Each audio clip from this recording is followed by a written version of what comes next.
The Week 11 edition of Thursday Night Football is a bit of an enigma for fantasy football players. The Pittsburgh Steelers will host the Tennessee Titans in a matchup of two AFC division leaders that, despite being highly talented, are maddeningly inconsistent for fantasy purposes. At 7-2, the Steelers are legitimate contenders in the AFC, but you still don't know what you're going to get from them on a weekly basis.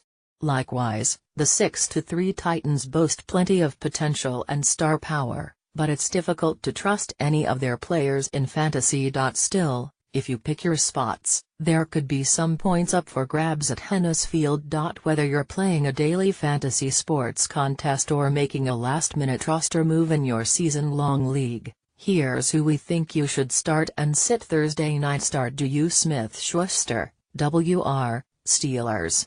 The rookie sensation is on fire, and even might be a better fantasy play than teammate Antonio Brown. Smith-Schuster leads the Steelers in touchdowns, and has more catches and receiving yards than Brown the last 2 weeks.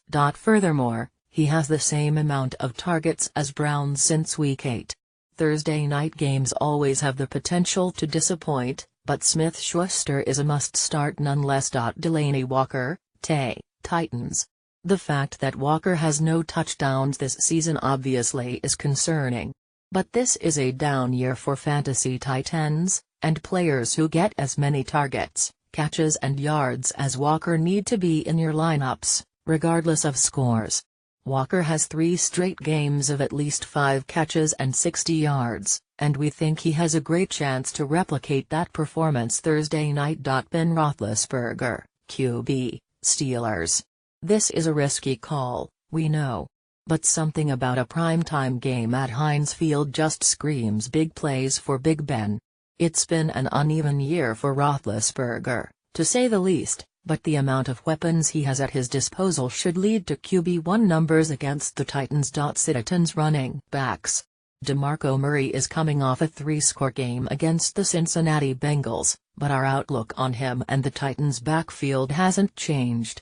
Neither Murray nor Derrick Henry have been consistent enough to justify trusting either of them on a weekly basis.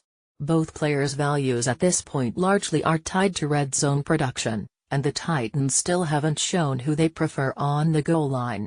We'd advise staying clear of both backs until performance, or injury, clarifies the situation.